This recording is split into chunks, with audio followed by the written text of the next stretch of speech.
after the flood of 18, was it the 17th? 2018. I don't know, about 4 o'clock in the morning, my pager went off, and they said that trees and power lines were down on Peach Orchard Road.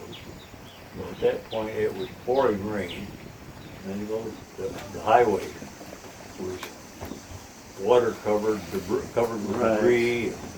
Well, maybe I better get up there. We're going to have to move traffic around. So I got up there, and the chief pulled in just ahead of me. One of the assistant chiefs pulled in right behind me, and we got this call that there 11 people were stuck here. Well, we come down in our brand new $850,000 fire truck, brand new, and oh, there was about 2 feet of water going right across the road. And so anyway, we talked over there, and it's a good thing we did, because like you say, the road was out over here. That road was gone.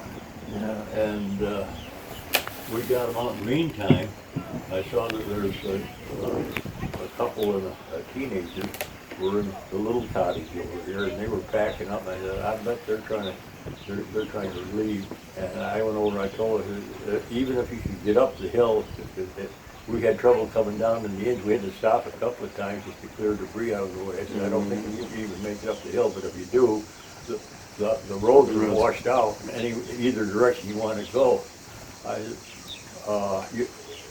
You can go over to our place, and you stay there. We're high and dry.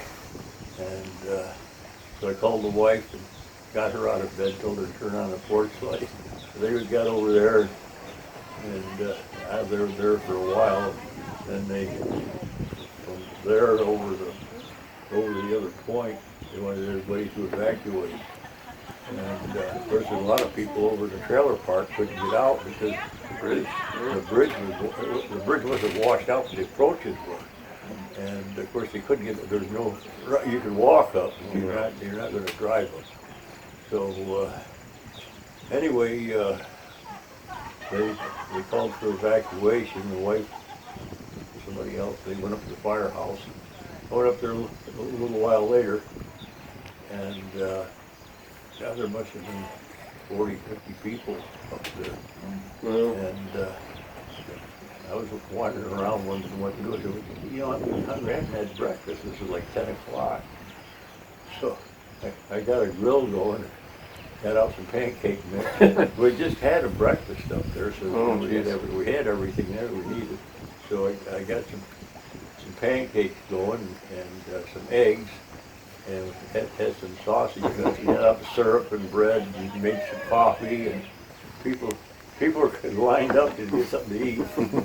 They had everything going for them. About noontime, the auxiliaries finally started showing up, and they kicked me out of the kitchen. So I come down here, and it must have taken me about an hour to clear the debris out from around the boat so I can get the boat out. And I went out there and started dragging in propane tanks. Some of them were still attached to the grill. Propane tanks and kayaks and canoes and paddle boards, paddle boats.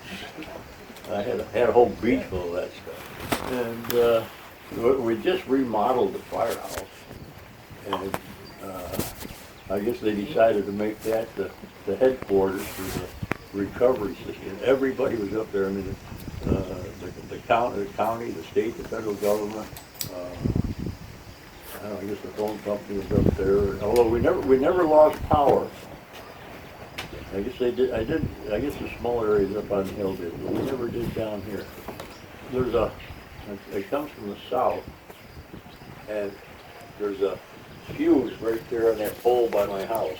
And anytime a tree falls over and lands on the power lines down here, those fuses blow, and you can hear them. I mean, they make a hell of a racket.